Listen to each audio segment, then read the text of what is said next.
अस्सलामुअलैकुम dear students. आज chemistry 10th chapter number 10 और हमारे पास आज का टॉपिक है ब्रॉन्स्टेड-लोरी कंसेप्ट। इससे पहले हमने आर्हीनियस का कंसेप्ट पढ़ा था एसिड और बेस के मुतालिक। आर्हीनियस के कंसेप्ट में हमने पढ़ा था कि आर्हीनियस का जो कंसेप्ट था वो किस बेस के ऊपर था कि कोई भी सब्सटेंस जो अपने एक्वस सॉल्यूशन के अंदर हाइड्रोजन आयन पैदा करता है उसे हम एसिड का नाम देते हैं, और कोई भी सब्सटेंस जो अपने एक्वस सॉल्यूशन के अंदर हाइड्रोक्सल आयंस पैदा करता है या हाइड्रोक्साइड आयंस पैदा करता है उसे आर्हीनियस ने बेस का नाम दिया था। फिर उसका जो कंसेप्ट था उसकी कुछ लिमिटेशन थी जिनके ऊपर हमने बात की थी। उसके बाद ब्रॉन्स्टेड और लोरी ने एसिड और बेसिस के मुतालिक अपना कंसेप्ट पेश किया 1923 में।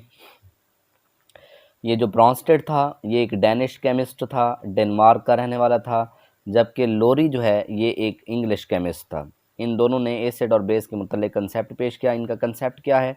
इन्होंने कहा कि एसिड जो है वो एक ऐसा सब्सटेंस है जो कि प्रोटॉन डोनेट करता है, जबकि बेस जो है वो एक ऐसा सब्सटेंस होता है जो प्रोटॉन को एक्सेप्ट कर सकता है।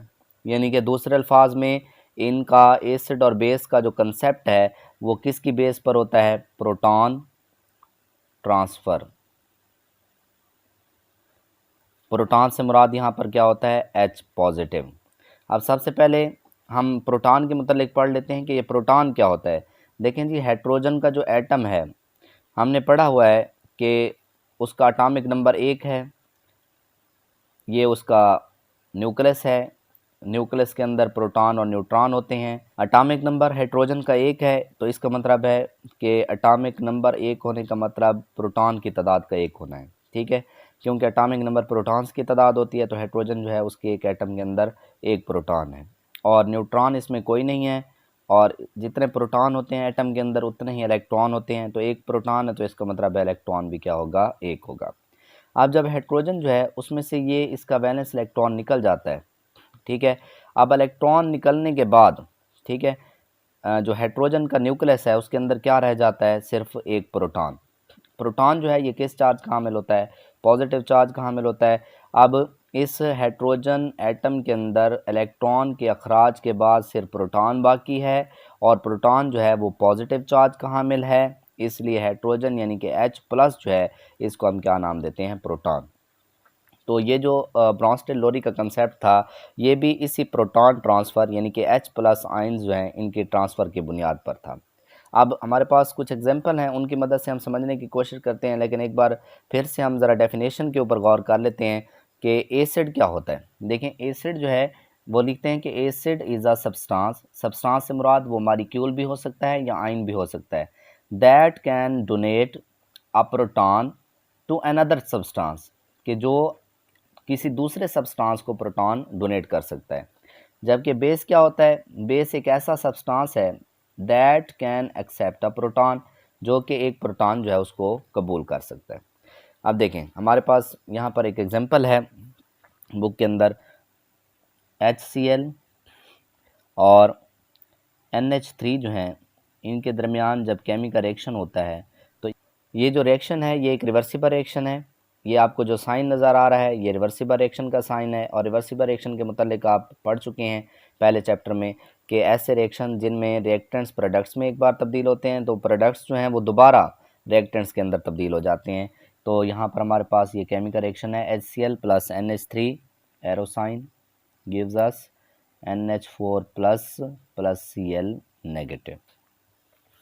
अब देखें, यहाँ पर हमने ब्रॉन्स्टेड-लोरी कंसेप्ट के मुताबिक एसिड और बेस जो हैं उनको मेंशन करना है और हमने परखना है कि इसमें से एसिड कौन सा है और बेस कौन सा है। अब HCl जो है इसमें एक H प्लस आयन है और एक Cl नेगेटिव आयन है। ये H प्लस आयन से मुराद यानी इसके पास एक प्रोटॉन है और इसके पास एक क्लोराइड आयन है। अब यहाँ पर NH3 है, इसमें आपने पढ़ा है कि नाइट्रोजन जो है उसका एटॉमिक नंबर 5 होता है, लेकिन नाइट्रोजन का एटॉमिक नंबर कितना है? 5। उसका के शेल में कितने इलेक्ट्रॉन होते हैं? पहला शेल के होता है उसमें 2 इलेक्ट्रॉन होते हैं, दूसरा शेल L है उसमें कितने इलेक्ट्रॉन है? 3। अब देखें, यानी कि नाइट्रोजन जो है उसके वैलेंस शेल में कुल कितने इलेक्ट्रॉन होंगे? 3 होंगे। अब ये नाइट्रोजन है, इसकी मैं अलग स्ट्रक्चर यहाँ पर ड्रा कर देता हूँ, यहाँ पर देख लेते हैं।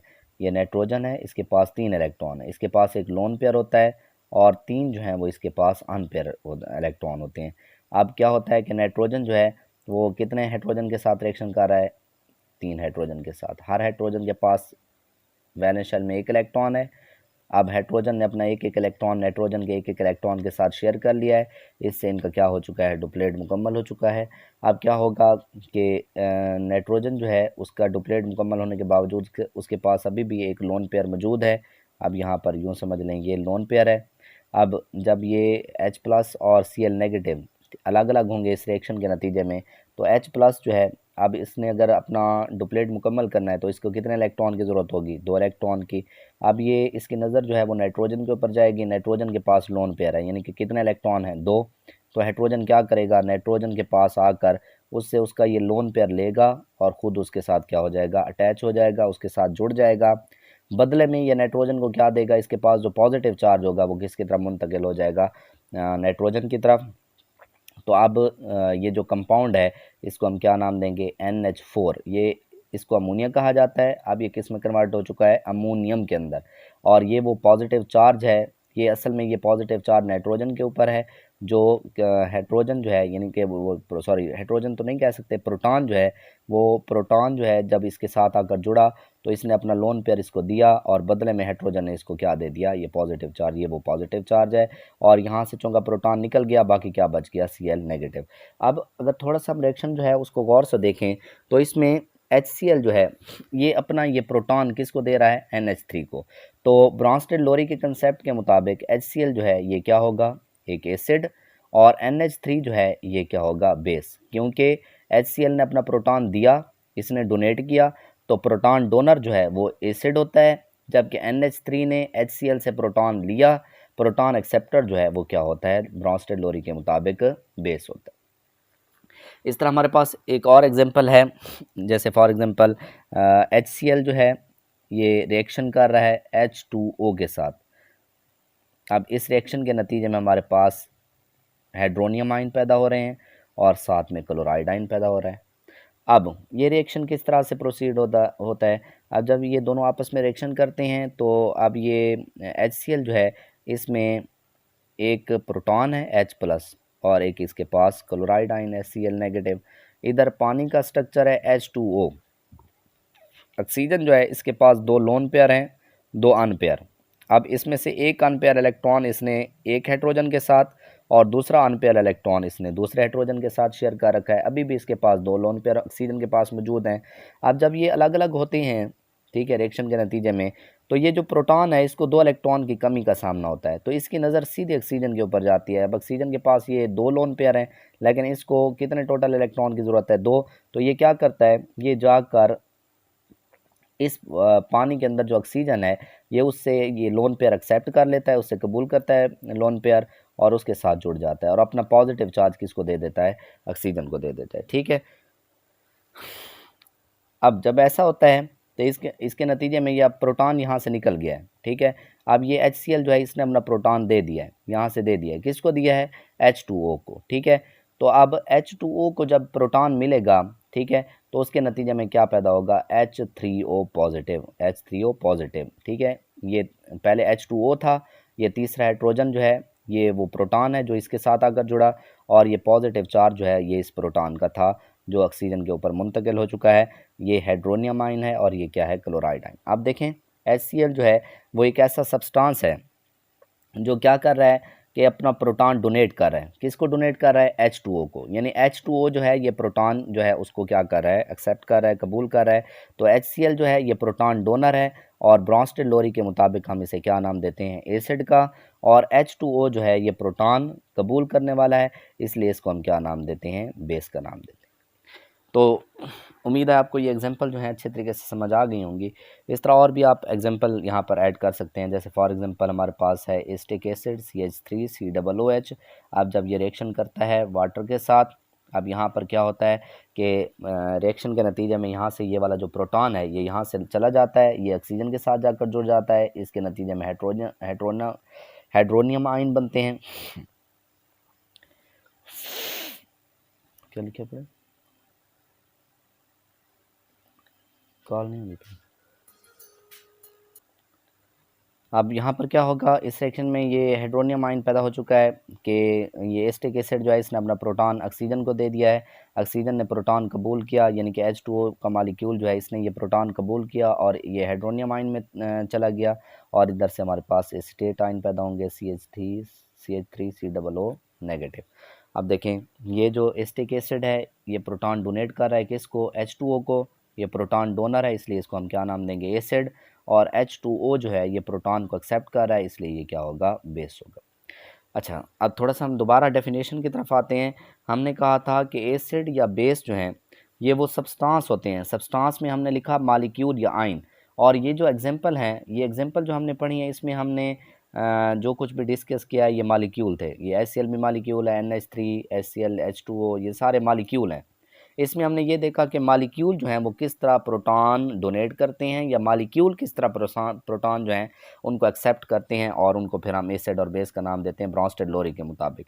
अगर हम आयन की बात करना चाहें तो चूँकि ये रिवर्सिबल रिएक्शन है, ठीक है। अब इन्हीं रिवर्सिबल रिएक्शन की मदद से हम दोबारा एसिड और बेस की पहचान कर लेते हैं। देखिए हमारे पास जो पहला रिएक्शन है इसको हम थोड़ा सा अब चेंज करके लिख लेते हैं। पहले हम ये लिखते हैं रिएक्टेंट्स में NH4 plus Cl negative, reversible reaction HCl plus NH3। अब देखें NH4 प्लस जो है ये एक ऐसा सब्सटेंस है, एक ऐसा आयन है, एक ऐसा रेडिकल है जिसके पास टेंडेंसी है, सलाहियत है कि ये प्रोटॉन डोनेट कर सकता है। अब ये प्रोटॉन किसको डोनेट कर सकता है, इस क्लोराइड आयन को, Cl नेगेटिव को। तो चूँकि NH4 पॉजिटिव जो है ये प्रोटॉन डोनेट कर रहा है और प्रोटॉन डोनर जो है वो हमेशा क्या कहलाता है, एसिड, ब्रॉन्स्टेड-लोरी के मुताबिक। और Cl नेगेटिव जो है ये क्या कर रहा है, ये इस प्रोटॉन को जो NH4 प्लस ने, अमोनियम आयंस ने ये प्रोटॉन खारिज किया है अपने अंदर से, उसको निकाल दिया है, इसको कौन ले रहा है, Cl नेगेटिव। तो ये प्रोटॉन एक्सेप्टर बन जाएगा, इसलिए प्रोटॉन एक्सेप्टर जो है इसको हम क्या नाम देंगे, बेस का। तो इस तरह ये जितने भी आपके पास हमने ये केमिकल रिएक्शन आपने देखे हैं, मैंने लिखे हैं, तो आप इनको, ये चूँकि रिवर्सिबल रिएक्शन है, इन आयंस को आप रिएक्टेंट के तौर पर लेकर और ये जो मॉलिक्यूल्स हैं इनको प्रोडक्ट के तौर पर लेकर आप इसमें भी एसिड और बेस की शिनाख्त कर सकते हैं। तो ये हमारे पास स्टूडेंट्स पहला जो पॉइंट है वो क्लियर होता है। अब हमारे पास नेक्स्ट जो है वो कॉन्जुगेट एसिड और कॉन्जुगेट बेस है। कॉन्जुगेट एसिड जो हैं, कॉन्जुगेट एसिड किन्हें कहा जाता है, देखें डेफिनेशन लिखी हुई है कि a species formed by accepting a proton by a base, एक ऐसी शय, एक ऐसी स्पीशीज़, ठीक है, जो बनती है बाय एक्सेप्टिंग, कबूल करने से, अ प्रोटॉन, एक proton by a base, base से, बेस के। तो एक ऐसी शय जो बेस के प्रोटॉन कबूल करने से बनती है, यहाँ पर मैं लिख देता हूँ, बेस के प्रोटॉन कबूल करने से बनती है, उसे हम क्या नाम देते हैं, कॉन्जुगेट एसिड का। जबकि कॉन्जुगेट बेस क्या होती है, a species form by donating a proton by an acid, कि एक ऐसी स्पीशीज जो एक एसिड के प्रोटॉन डोनेट करने से, एक एसिड के प्रोटॉन देने से बनती है, ठीक है। यानी कि एसिड के प्रोटॉन देने से बनने वाली शय, उसको हम क्या नाम देंगे, कॉन्जुगेट बेस। जबकि बेस के प्रोटॉन कबूल करने से जो शय बनेगी उसे हम क्या नाम देंगे, कॉन्जुगेट एसिड। लफ्ज़ कॉन्जुगेट जो है इससे मुराद एक यानी कि ताल्लुक़ का मतलब हमारे सामने आता है। तो हम मसावात लिखते हैं, फिर ये हमारे पास पॉइंट जो है वो क्लियर हो जाएगा। देखिए हमारे पास एक इक्वेशन है जिसमें HCl और NH3 जो हैं ये आपस में रिएक्शन कर रहे हैं। इस रिएक्शन के नतीजे में हमारे पास अमोनियम आयन और साथ में क्लोराइड आयन पैदा हो रहे हैं। अब देखें HCl जो है ये प्रोटॉन अपना डोनेट कर रहा है किसको, NH3 को। तो HCl जो है ये एसिड है और NH3 जो है ये एक बेस है। अब देखें ये NH4 प्लस जो है ये एक ऐसी स्पीशीज है, ये एक ऐसी शय है जो उस वक्त बनी जब बेस ने प्रोटॉन कबूल किया। अब ये बेस ने जो प्रोटॉन कबूल किया इसका ताल्लुक़ किसके साथ बना, एसिड के साथ। यानी एसिड ने बेस को प्रोटॉन दिया तो तब ये बेस कहलाया। ये जो शय है ये चूँकि उस वक्त बनी जब बेस ने प्रोटॉन कबूल किया। तो डेफिनेशन में हमने पढ़ा है कि ऐसी शय जो बेस के प्रोटॉन कबूल करने से बनती है। ठीक है, a species formed by accepting a proton by a base, कि एक ऐसी शय जो बेस के प्रोटॉन कबूल करने से, अब ये बेस है, इसने प्रोटॉन कबूल किया, प्रोटॉन एसिड से कबूल किया गया, और प्रोटॉन कबूल करने के बाद ये शय जो बन रही है इसको हम नाम देंगे कॉन्जुगेट एसिड, क्योंकि इसमें बेस ने जो प्रोटॉन कबूल किया वो किससे कबूल किया था, एसिड से, इसलिए ये कॉन्जुगेट एसिड है। इस तरह Cl नेगेटिव जो है ये एक ऐसी शय है, एक ऐसी स्पीशीज है जो उस वक्त बनी जब एक एसिड ने प्रोटॉन डोनेट किया। अब ये एसिड जो प्रोटॉन डोनेट कर रहा है ये किसे डोनेट कर रहा है, बेस को। ठीक है, अब इसका ताल्लुक, इस प्रोटॉन का ताल्लुक किसके साथ बन रहा है, इस बेस के साथ, इसलिए ये जो Cl नेगेटिव होगा इसको हम क्या नाम देंगे, कॉन्जुगेट बेस, क्योंकि ये वो शय है जो उस वक्त बनी जब एक एसिड ने अपना प्रोटॉन डोनेट किया। तो इस तरह अगर हम एक और मिसाल के ऊपर गौर करते हैं, जैसे हमारे पास है HCl plus H2O, reversible reaction H3O plus plus Cl negative. ठीक है जी, अब देखें यहाँ पर HCl जो है ये अपना प्रोटॉन डोनेट कर रहा है H2O को, तो HCl जो है ये एक एसिड होगा, और H2O जो है ये प्रोटॉन को कबूल कर रहा है, एक्सेप्ट कर रहा है, इसलिए ये क्या होगा, एक बेस। अब ये जो H3O प्लस है ये एक ऐसी स्पीशीज है जो उस वक्त बनी जब एक बेस ने एसिड से प्रोटॉन कबूल किया। ठीक है, अब ये पहले H2O था, ये बेस है, ये एसिड से जब प्रोटॉन कबूल करेगा फिर ये क्या बन जाएगा, H3O प्लस बन जाएगा। तो H3O प्लस जो है ये एक ऐसी शय है जो बेस के प्रोटॉन कबूल करने से बन रही है, इसलिए हम कॉन्जुगेट इसको एसिड कहेंगे, क्योंकि बेस ने प्रोटॉन किससे कबूल किया है, एसिड से।